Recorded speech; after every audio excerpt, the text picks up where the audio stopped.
Greetings, fellow barbarians. It is I, none other than Alan Odinson, and you are listening to the Barbarian Lounge. Welcome to our second episode entitled Martial Mastery. We're going to be discussing the state of the martial arts world right now. What is best? Why does your art suck? Why is it great? Should you be training this art? These are the things we're going to tackle. A little bit real quick here. First off, if you haven't checked us out, check us out on Facebook, the Barbarian Lounge on Facebook. You can find us there. Try to keep it up to date as much as we can. Also, you can check us out, our website on Podbean. Go ahead and give us a follow there, subscribe, and show us a little bit of support, show us some love. Trying to keep this thing growing here, and we're going to discuss something that has probably been part of my life. It's definitely been for at least 25 years, so martial arts world. Man, it's really evolved over the years. We're going to talk about some different things as it relates to the world of martial arts, how it's changed, how it's evolved, how, in a way, the evolution has caused a bit of confusion in the minds of people. These are the things we're going to talk about. So strap in, get ready, because we're getting ready to go for a ride. I run this topic through the website or through the Facebook page for the Barbarian Lounge, and a couple people said this was a Pandora's box waiting to be opened. Well, I've got the bolt cutters here. Let's crack this bitch open and get going. So, let me give a little bit about myself, martial arts background. I had said before that I've been in the martial arts for about 25 years, and that's as best as I can remember. It's been forever. And let me give you a little bit about where I started. I actually started in the world of Aikido. That's right, Steven Seagal, Aikido. The only reason anyone ever gets into Aikido is because of Steven Seagal.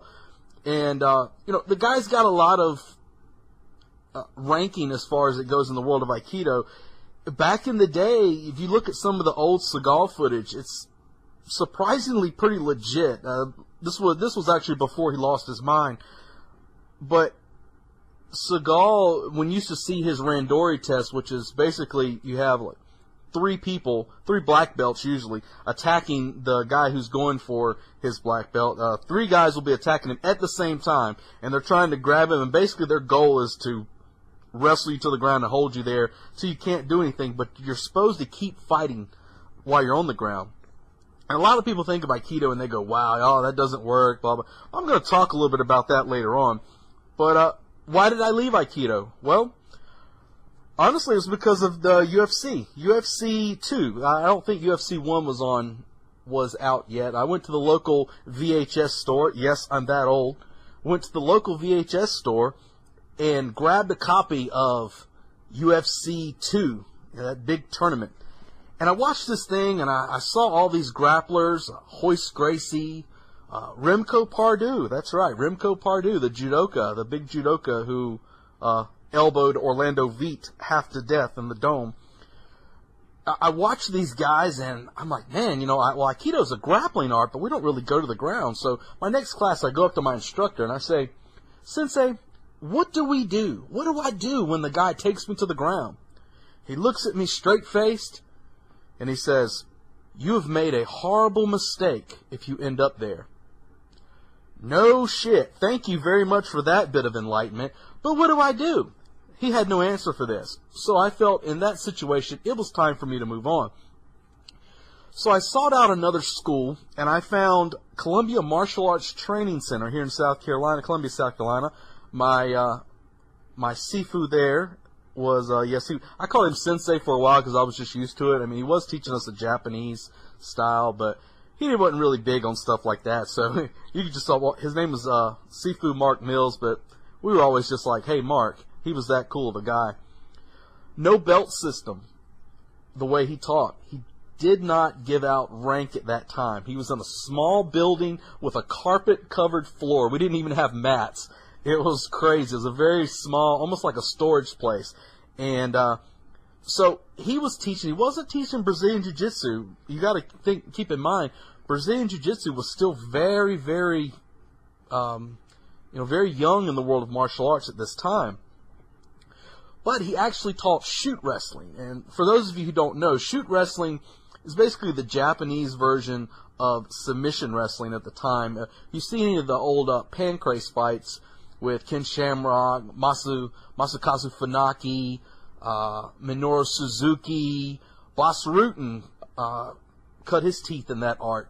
Frank Shamrock, those guys were there in Pancrase, and that was the style. It was very heavy on leg locks, lock flows, a lot of submissions, very fast style.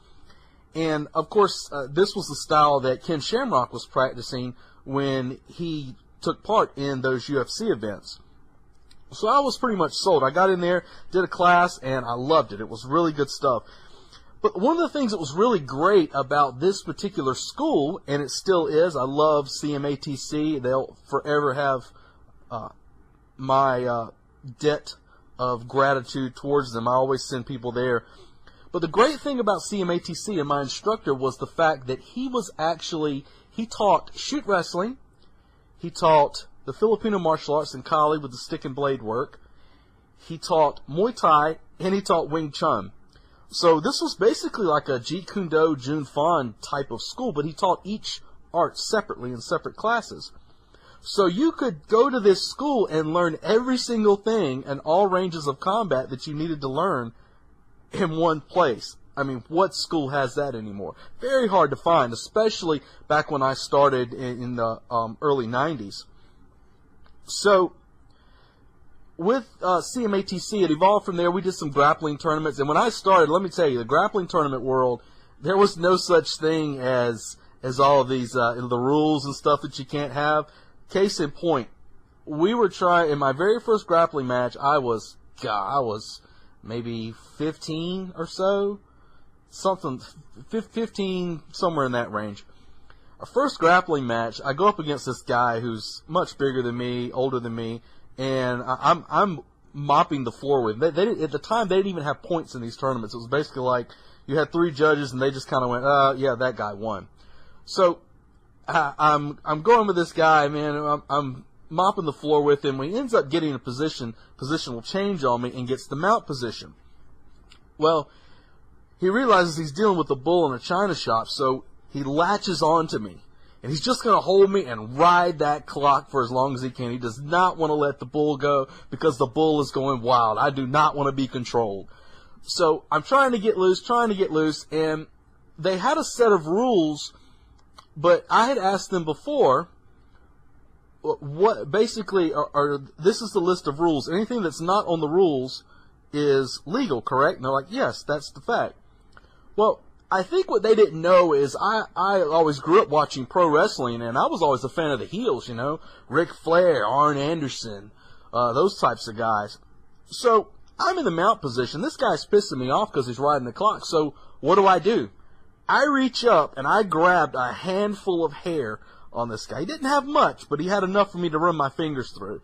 And I reached all the way around him and grabbed that right quadrant of hair, just above his right ear. Grabbed that thing, bucked my hips, and yanked his hair to get him to reverse the position and bridge him off of me to get that mount back. Yes, that's right. I pulled hair, and it worked, and I'm not ashamed of it. And, of course, now if I were to do such a thing, I would look at the ref in typical pro wrestling fashion and say, no, and shake my head. Didn't do it.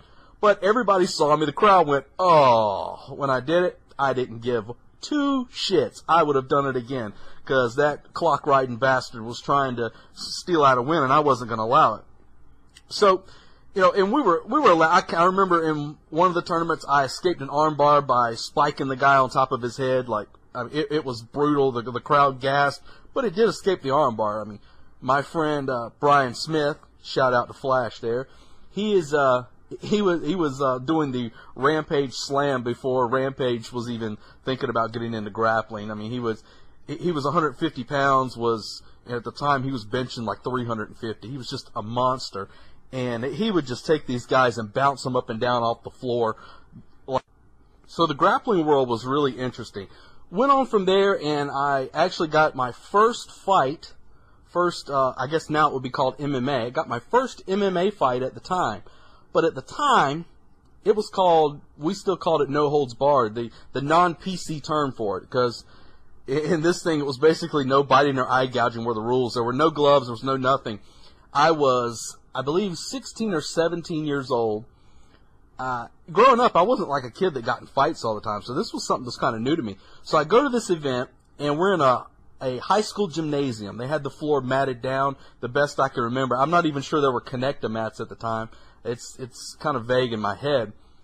And I get there, and I'm competing. I think I was competing in the, I think it was 225 to 190 or something like that. It was some division like that. I really can't remember. Either way, so I'm stepping in there the very first time, and the guy I go up against is like a fucking stud. And let me tell you, there was no time limits at the time, by the way, no time limits. And we get in there, and this guy beat my ass for 30 minutes. It was definitely the finest beating I ever got. Learned a lot from that. He did not finish me. He did not finish me in the fight, but he indeed did kick my ass. Apparently, though, I ended up winning the war because he could not continue in the tournament because he was so exhausted and his hands hurt from punching my skull. So, headbutting the fist will work sometimes if you do it correctly, I guess they say.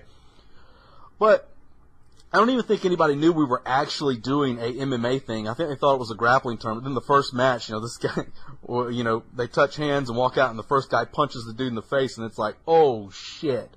So, very cool experience. Now, I did a couple more fights throughout the years.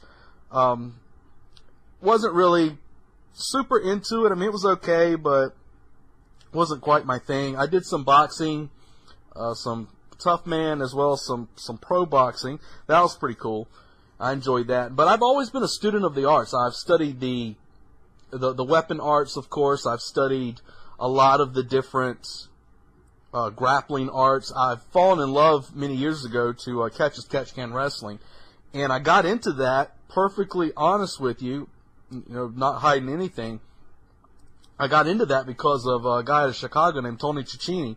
And a lot of people have a lot of shit to say about Cicchini, and yeah, there may be some issues with there ethical-wise, but I will say this. When it comes to explaining the principles of a technique and how to make a technique work, he wasn't great on giving moves, but he would show you the principles behind the technique, and you could take those techniques and absolutely dominate people with them.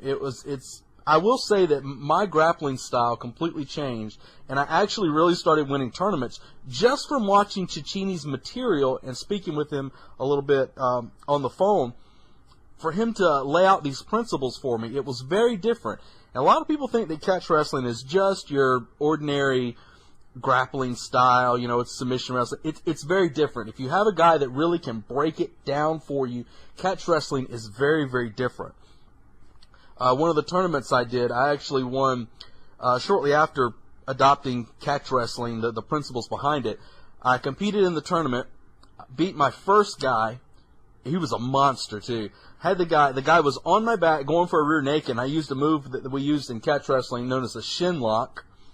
And that's where you're locking up the leg, and it's actually designed to break the shin on that, which is a pretty interesting move, very painful. And I actually submitted him while he was on my back. His corner was like, what the hell just happened? The second guy, who had actually beat a guy who had beat me a tournament before, so I was like, oh boy, this is going to be tough. Well, I beat that guy in about a minute and a half, maybe. It might have been shorter. I beat him with a head scissor, not a triangle, an actual head scissor that you would see in like wrestling. And he decided he was going to tuck his chin to defend against the choke, and his jaw actually popped out. I actually popped his jaw with that head scissor. I was wearing shoes at the time, wrestling shoes. For the catch wrestler, wrestling shoes is basically like a gi for the Brazilian Jiu-Jitsu practitioner. So I was able to use that style very effectively. I won a couple more tournaments using that catch wrestling material. It's very, very different. If you've never experienced it, I urge you to check out. There's a lot of different catch wrestling guys out there. You can check them out. There's a lot of material on it. So, we're going to talk about, with the martial arts world. Let's talk about martial arts in general. What is the purpose of martial arts? For a lot of people, that can be many different things. For some people, martial arts is all about getting in shape. It's about focus and building their confidence. But when you shed all that away, the initial purpose for martial arts is to fight, to learn how to fight, to learn how to impose your will on someone else and defeat them. Now, with the martial arts world, it's a lot of people tend to say, I take martial arts for self-defense. And I used to say the same thing. And sometimes I find that accidentally slip out of my mouth. And it's just because it's conditioning, I guess. But in reality, martial arts is not about self-defense. Because when someone attacks you and you have to, quote-unquote, defend or protect yourself, there's nothing defensive about what you're doing. It becomes an offensive movement, and you're going to try to lay waste to them as quickly as possible. That is just what it is. It is really, it's that we hear about, a lot of people talk about that relationship with violence. And martial arts is very good for establishing that. Of course, all the other things, the getting in shape, that tends to be a byproduct. But some people forget the purpose of martial arts. It's not about hanging out. It's not about having fun. And don't get me wrong, these things are important. But it's all about what can you do when you have to use violence to protect yourself. And so many schools have forgotten that. I cannot tell you. Okay, here I go. You see, I'm getting a little frustrated here. So, there's a school. There's a Brazilian Jiu-Jitsu school. I see a lot of Brazilian Jiu-Jitsu schools, but I'm thinking of one in particular. That you hear these schools, they're competition schools. And, you know, what is a competition school? That's basically, you're out collecting trinkets. Your goal of winning is collecting the trinket, the latest trophy, the belt, well, whatever.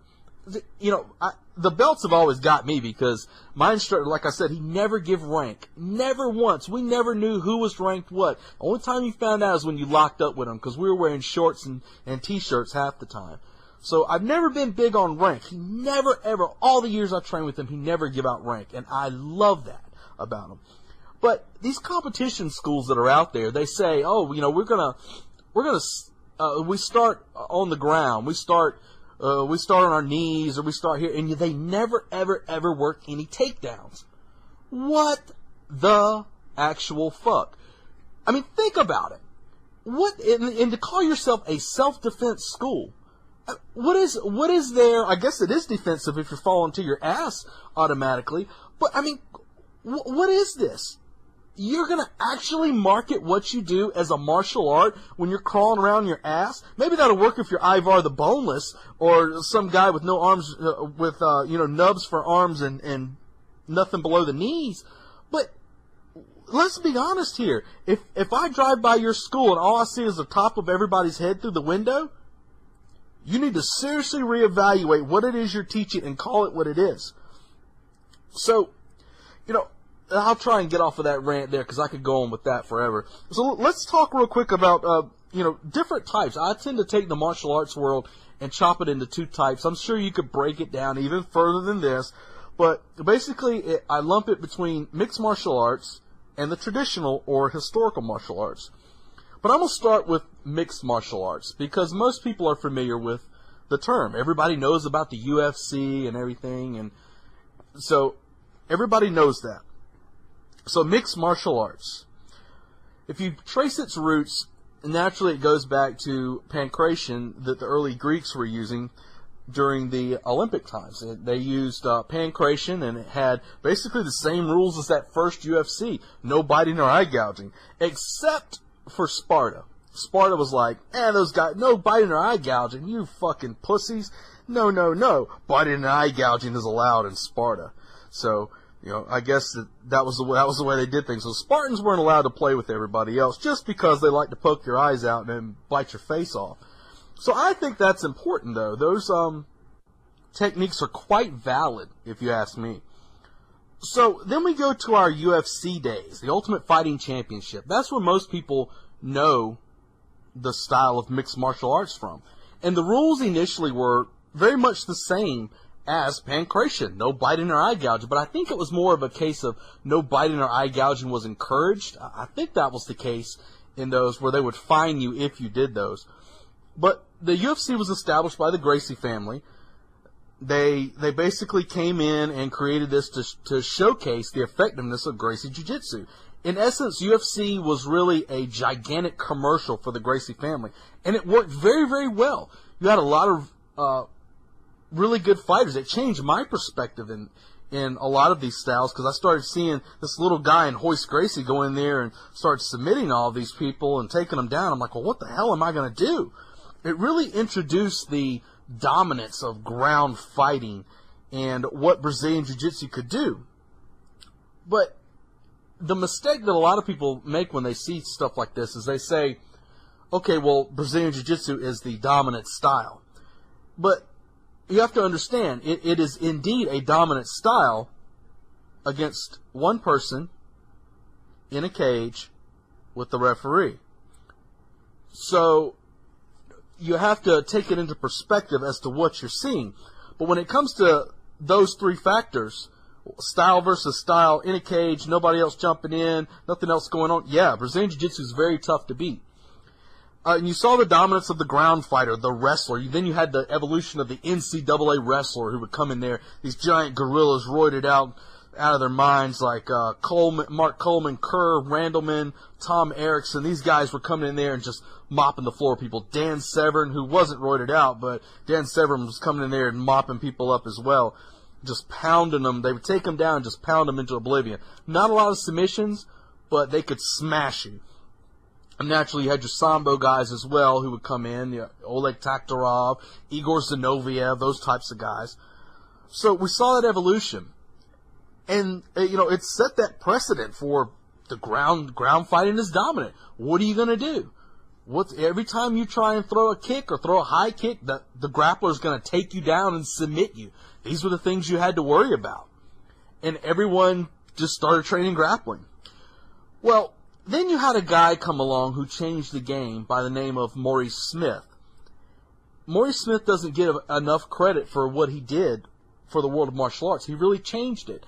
When he was fighting in the extreme fighting, he went up against Marcus Conan Silveira. And, of course, I had seen Conan fight, and Conan was a monster. Jiu-jitsu guy, grappler, just high level, very dangerous, strong hands. But he went up against Maurice, and Maurice Smith started learning a little bit about grappling.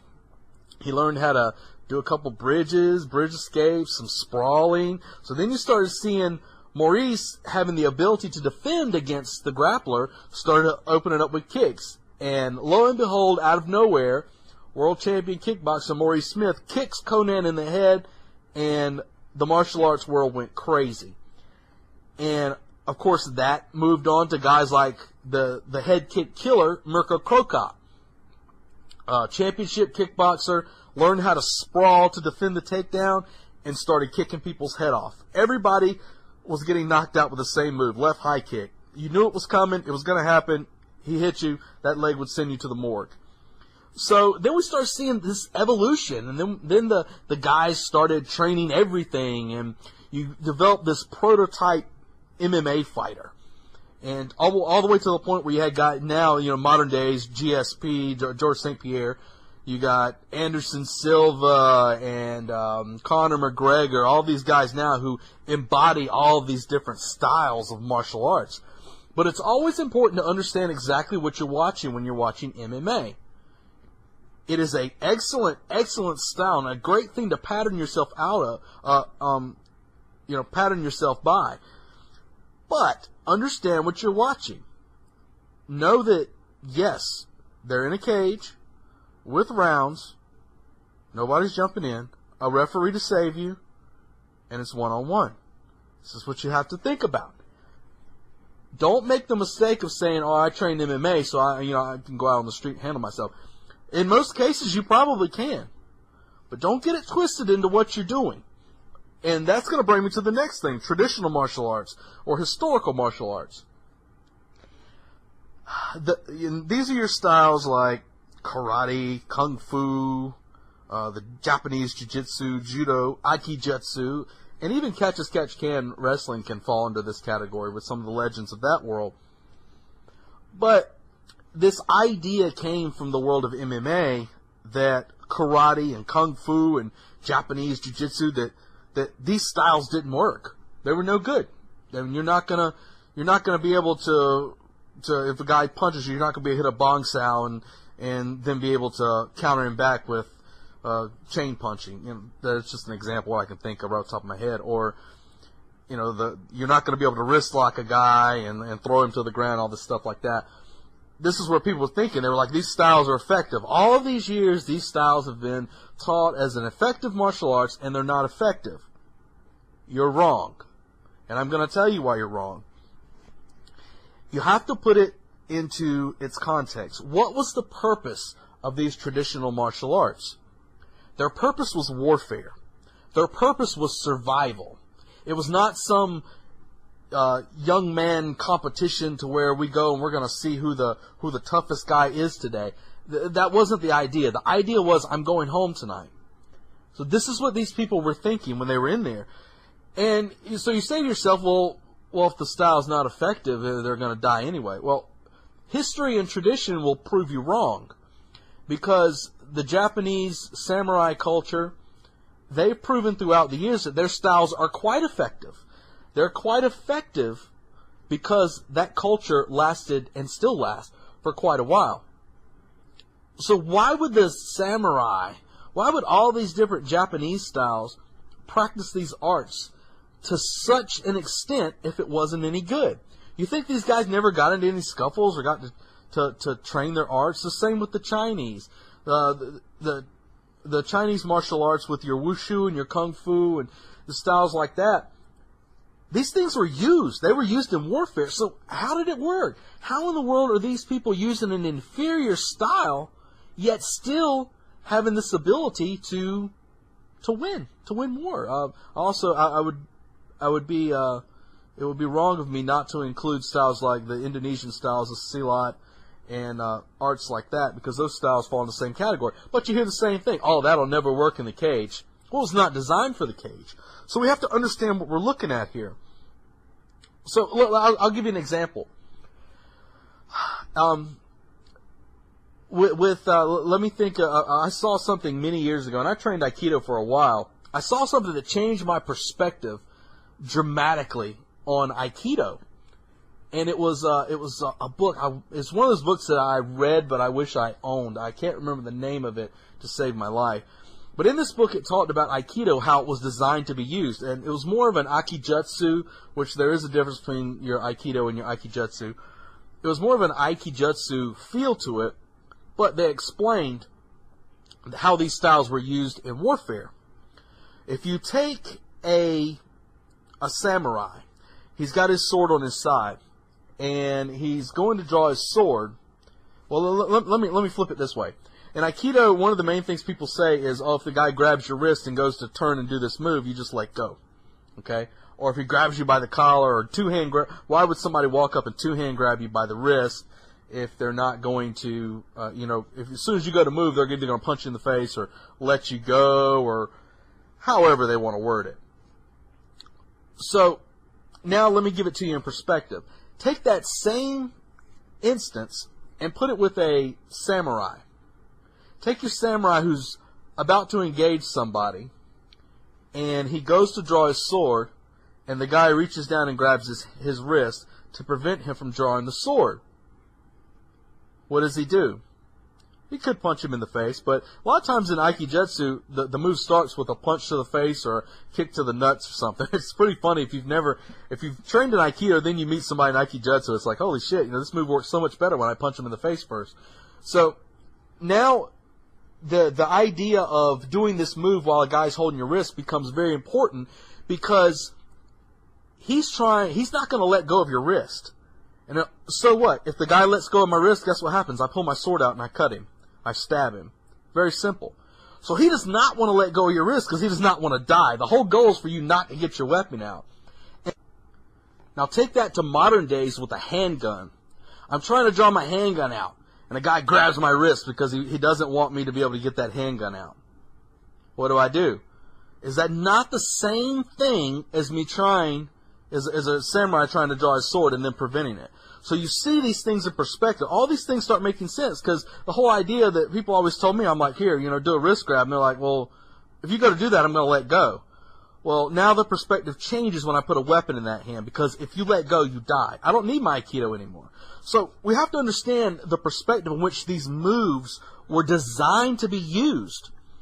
So a lot of people tend to not really grasp this concept of the art being used as a means to augment my weapon style. You have to think, this was designed for warfare. This was designed for people being all around me. This was designed for warfare. You didn't want people, if I'm trying to, take your Japanese jiu-jitsu styles, a lot of standing stuff, a lot of standing techniques. And people say, well, why the limited groundwork? Why is there not a lot of groundwork? We see the effectiveness of groundwork in the world of MMA. I mean, it's dominant. And granted, again, let me explain to you. You're in a cage with a referee, with just one person, and there are rules. So now what happens when you go to the ground in, say, a melee battle? Take your average battlefield. What happens when you go to the ground there? You're probably going to get stabbed in the back. Or the guy on bottom or whatever position he's in is going to draw his blade and stab you on the ground. So we have to understand the perspective in which these styles were created. It was not about going to the ground. Going to the ground was the worst place you wanted to be. You didn't want to be on the ground in a battle. Even today, do you really want to be on your back or on the ground in general? For instance, has anybody ever tried to grapple two people at once? When I was running my school here and I was training guys, I would have, every now and then, I would do a class where we grappled two people at the same time.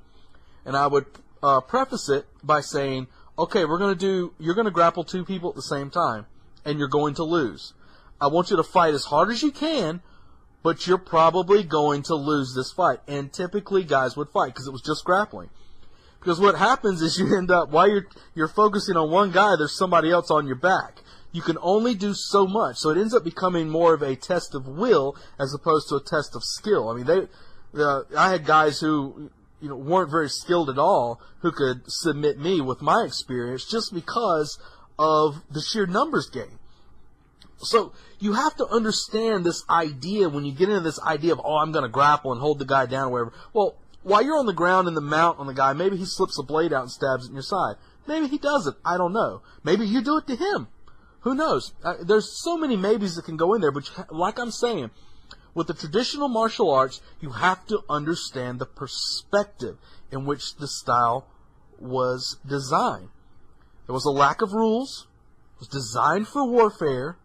There were weapons involved, and there were groups of people. How much does this translate into modern society these days? For a person who is not going to be a professional fighter, the battlefield is out your door. There are no rules when you're out there. Weapons are most likely going to be used against you. And there's probably going to be groups of people.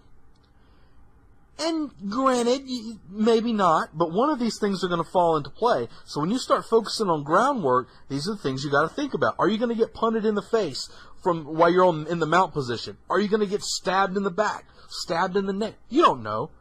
But as soon as you go to the ground, these things, you've attached yourself to that person, and now you've got a big problem. I've always liked, one of the things I used to focus on whenever I would have my guys really working on groundwork, I would have them, if they took the fight to the ground, I would give them about a 30-second window to finish it. If not, they had to stand back up. And this created a sense of urgency in their submission, so they didn't just get caught up in, all right, let me move the position, all right, control them here. No, you had to get to work as soon as you got there. And I think that's something that's lacking. They get in this idea of this long game of the grappling match, and you do not want that.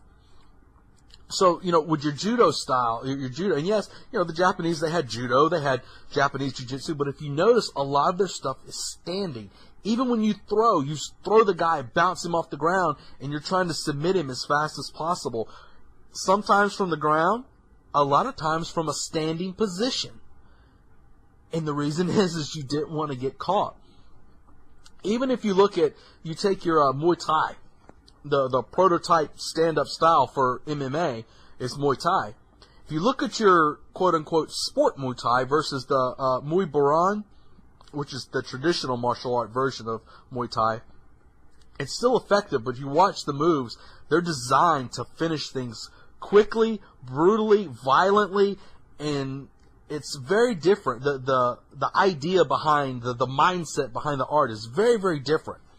So we have to understand that. That's a big thing a lot of people miss with the traditional martial arts, is the perspective behind which it's taught. How that style originated. What was it designed to do? I know it sounds cliche that the traditional martial arts were designed for the street and MMA is designed for the cage. The MMA fighter can absolutely do the exact same thing. He can bite, he can eye gouge, he can do all these things. He can train with weapons. All these things are available. But the problem is, as human beings, we never rise to the occasion. We always fall to our lowest level of mastery. So what ends up happening is, if you're used to grappling with somebody who does not have a weapon, if you keep training that way all the time, you get caught up. If you ever get into a conflict and you do take the guy down, you get that side control position. You're like, oh shit, I'm getting ready to just smash this dude. Well, guess what? Your mind is not on the fact that there may be somebody else coming up to punch you in the face. It may not be ready for that blade that's going to slip out of that guy's waistband.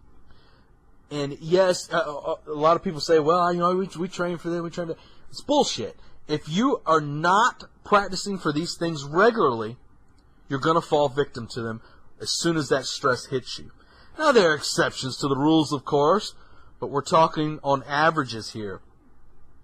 So, these are things to think about. You have to consider all of this. So, it's the same with, let's talk real quick. I get into the conversation about biting and eye gouging. So, biting and eye gouging. Can the MMA fighter or the Brazilian Jiu-Jitsu guy bite and eye gouging? Absolutely he can. Does he train to bite and eye gouging? No, he doesn't. That doesn't mean that in the heat of battle he wouldn't do it. He probably won't. That's not to say he can't. I was introduced to something many years ago. I think I saw it from Paul Vunak, called Kino Muay Thai was the name of it. And it was basically the art of biting and gouging. And I see this and I'm laughing because I'm like, there's no way. I've been grappling for a long time. There's no way I'm going to let somebody bites me, I'm going to smash their face in. And let me tell you, everybody can bite and everybody can eye gouge. But the question is, as is proposed in this particular segment about the Kino Muay Thai, can you get an uninterrupted bite or eye gouge? That becomes the question. So I sought to answer this question. So I took my wife. I'm 230 pounds at the time, grappling for a long time. My wife is all of 130 pounds. And I say, honey, I am going to hold you down in side control, and I'm going to show you this move that he shows here. And he says that if you do this move, that I'm going to, it's going to make me scream and get off of you and everything. We're going to see. So I'm going to try and hold you down. And as soon as you latch onto me, I'm gonna fight back. I'm gonna set up like I'm gonna smash you or whatever. So she's like, okay.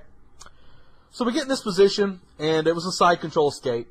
So she does the move shown, and she latches onto me with her teeth onto the intended target. I could not get up quick enough.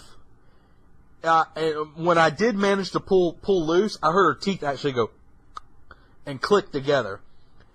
That's how hard she wasn't playing. So, that's what I wanted her to do. So, it worked as advertised. I got space. She was able to push away and get back up to her feet.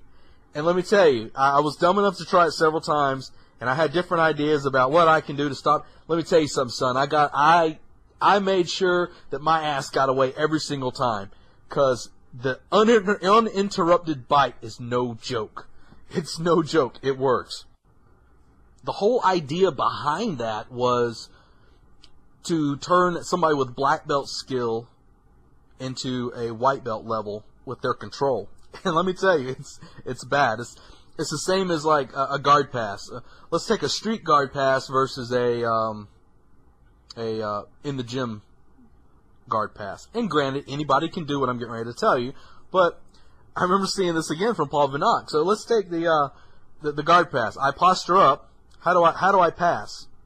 I'm going to use chain punching, say from Wing Chun, and I'm going to dribble their nuts like a speed bag until their legs open up. Then I get out. This is the difference in the mindset training. If you do not train it, 9 times out of 10, you will not do it. So, again, we're back to this whole idea of the mixed martial art. A true mixed martial artist, if you look at what I consider the very first manual on mixed martial arts, was the Tao Jeet Kune Do by Bruce Lee.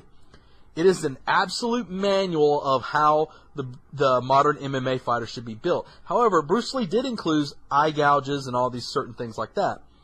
So, if you look at books like that, you start seeing the building blocks of the complete fighter.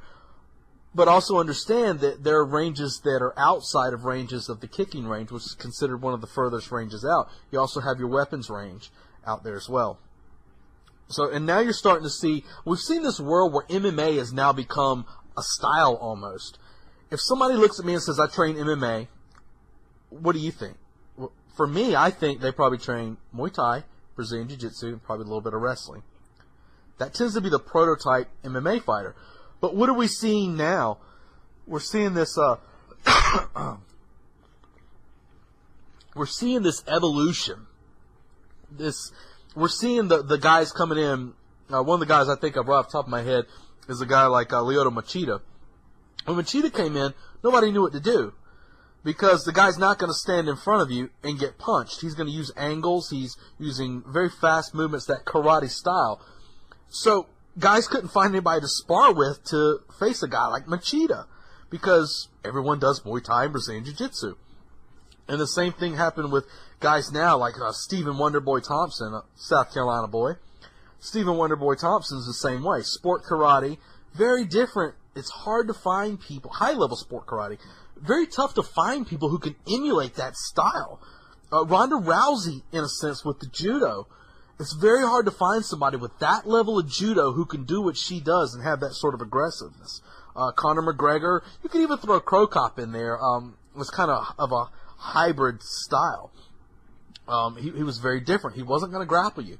He was going to sprawl, back up, and kick you in the face. So you're seeing spinning kicks. Kung Lee, guys like that. You're seeing these guys doing these things that people are having trouble defending against because that's not MMA. That's not the prototype MMA guy. So when you start moving outside of these boxes of the mixed martial artist, what a mixed martial artist is, you can really start to see things come together. So when we're understanding what would be what would be a with a relationship of violence, what should we train for? What is a reasonable violent encounter? Or sometimes I like to use acronyms for it, like an RVE, a reasonable violent encounter. Typically, and we always have to throw typically because you can't speak in absolutes when you're talking about reality, because reality is changing. Things can change. I mean, the reality is you're not going to be attacked by ninja pirates who are armed with cutlasses and ray guns, but who knows? Maybe one day it could happen. So we never know what we're going to run into, but we can take statistics and build off of that to develop the groundwork for how we should train. Typically, in an RVE, or reasonable violent encounter, it's not going to be prolonged. So you're not going to have to train to be a 5-round fighter. You're not going to have to do 3 5-minute rounds. Typically, it's going to be, if it lasts a minute, it's a long fight. So in that 30-second range, probably even less than that. That's one of the reasons I like to, with all of the people I train, something I focus on is developing what is your best punch and become very good at it. What is or the best strike? For me, it needs to be a punch because I can get my hands into the game quicker than I can my feet, and I'm not going to be limited by what I'm wearing at the time. But what is your best punch? Develop that one punch, that solid shot that you're pretty confident is going to put somebody out. But you can end fights very quickly. It's not going to be prolonged. Now, does that mean you don't need to be trained for conditioning? It absolutely does mean you need to be conditioned, but you need to understand what it is you're doing. What is that conflict going to look like? It's not going to be some long fight where the guy's going to take you down and ground and pound you for 3 rounds. So it's going to be quick. It's going to happen fast. It's going to be violent. Typically, it's going to start standing. That's right, ass scooters. It's going to start standing. One of the things I used to like, I love to read Miyamoto Musashi, the Book of Five Rings. I've read it so many times, one of my favorite books. They always said Musashi worked on walking, how to walk. Because, guess what? Musashi did not want to go to the ground. He wanted to stay on his feet. That's the best place for him, especially when swords are flying around. So, it's going to start standing. So, if you're not training stand-up, even if you're a grappler, if you're not training to be on your feet, what the hell are you doing? Doesn't make any sense. It's going to start standing. So they say 90% of fights end up on the ground. Well, guess what? I would say 98 to 100% of them start standing. Unless I'm laying out on the beach and the guy attacks me. Then I'm going to pull my, I'm going to try and do an X-guard sweep and, all that manner of thing. I'm not, actually. I'm probably going to stab him in the taint. So, but there I go with taint stabbing. So someone's typically going to throw first. They're going to throw that first shot. That's either going to be them or it's going to be you. And that's going to be up for you to decide. You're going to be, you're 9 times out of 10, you're going to be reading the person. And there's a point where you can tell, okay, this is not going to be solved with words. It's going to have to escalate. And I would advise you, once you realize that's going to happen, I would advise you to strike first. I want you to hit them first, hit them hard, put them down. And that's the idea behind that. There's liable to be multiple people or weapons. It's not always going to happen, but always assume that that is what you're going against. If you always assume that, for once it may not make an ass out of you or me. Those weapons, I'm telling you, if you train with guys who do any sort of blade work or even handguns or watch any videos of police instances where they've been attacked, those weapons just magically appear out of nowhere, and a lot of times you're dead before you know it.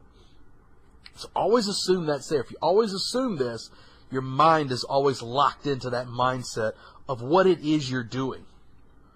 It also gives you the mindset to constantly be carrying a weapon as well. So, we get to this point where we say, what is best? What's best? What's the best style to train in? What should I do? For that, I would say, as I say to everyone who asks me such a question, what are your goals? What do you want to do? Do you want to be a professional fighter? Are you going to be a grappling champion? Are you training to protect your family? What do you want to do?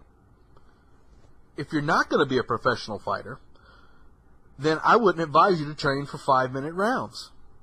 If you're not going to be a grappler, I wouldn't advise you to start on your ass all the time. Actually, I wouldn't advise you to do that shit anyway. That's, oh man, I'm about to get started again. Calm down, Odinson. Calm down, calm down. All right, for protection, to protect your family, protect what's yours. What are your goals? What are you trying to do? Are you trying to be a 5-second fighter? Are you training to possibly fight multiple people? It's all about the application. It's not about, I'm sure you guys are waiting on me to give you the magic style. No. It's not about the style. It's about application. What can you do? What are your goals? How are you going to handle things? These are the things you have to think about. If you're not going to be a professional fighter, don't train to be a professional fighter. If you're not gonna be a boxer, don't train to be a boxer.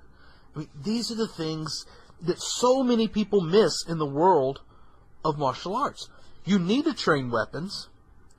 And you don't have to be a world champion shooter or anything like that, or a knife guy, or whatever you want to call it. You don't have to be any of that things. be a jack of all trades, master of none. But if you do not have those goals defined, don't even start training yet. Now, so I can give you this, though, through my experience and the people I know many martial artists, known them for many years. I can give you things to avoid, just from personal experience. First off, starting from your ass or from your knees, don't do that shit. Don't pull guard. Why are you pulling guard? Oh my God. Guard is a place that if you people that don't know guard, that's when you're laying on your back with your legs wrapped around the person to prevent them from doing whatever. Some people call it the Saturday night ride. So, anyway, don't do this shit, because you're not gonna. If you do that in a fight, you're gonna get kicked in the face. You're gonna get stomped. You're gonna get smashed. Do not do that. If you're pulling guard, you may get spiked. There's a reason that slamming somebody who has you in the guard is illegal in grappling tournaments. They don't want people to get hurt. Now, if you move that to the concept of the ground, the concrete, there's a problem there. If you're trained to butt scoot all the time, I know schools that teach no takedowns. They just teach guys to start from the ground or grab and pull guard. That is a disgrace to the Gracie family. I've had the chance to experience guys like Helson Gracie. Helson Gracie. Helson Gracie is the guy who's like, okay, once you get in the mount position, and if they grab your arms here, in order to control them, what you have to do is you take your head and you headbutt them in the face until they let go. That's my best Brazilian. I forgive all my Brazilian friends out there for that. But you headbutt. He's like headbutt them. Helson's tater head. Headbutt them in the face until they let go. Yes, that's awesome. And that is so lost in the world of martial arts. I mean, especially in the ground arts.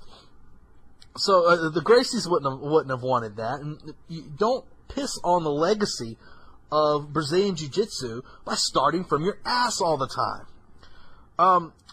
A lack of reality. Avoid a lack of reality. And again, I can go back to the Hickson, I can go back to the Gracies here. There was a thing that came out a while back, and I thought it was kind of cool to see just how open Hickson Gracie is. So the Hickson, Gracie, and Eddie Bravo, during one of the Joe Rogan podcasts, you had Eddie Bravo showing rubber guard techniques to Hickson.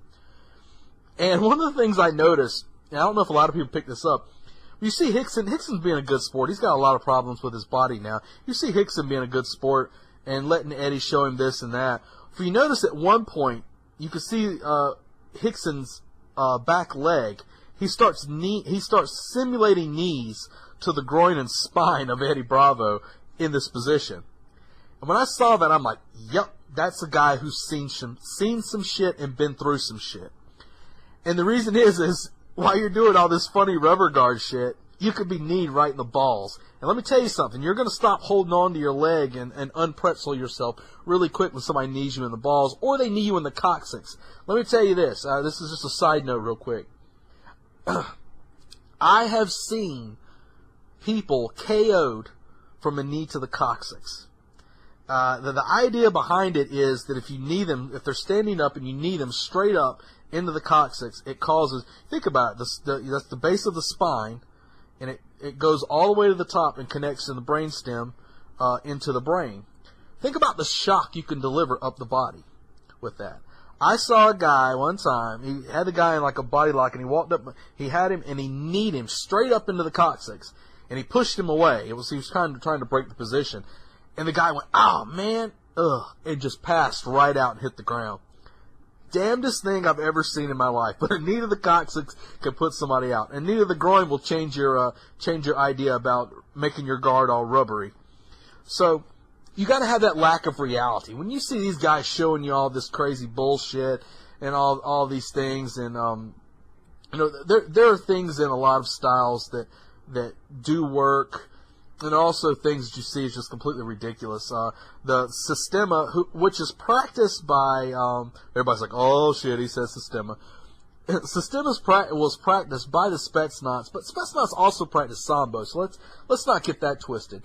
But in the Sistema, you see some of the stuff like their ballistic striking, their striking.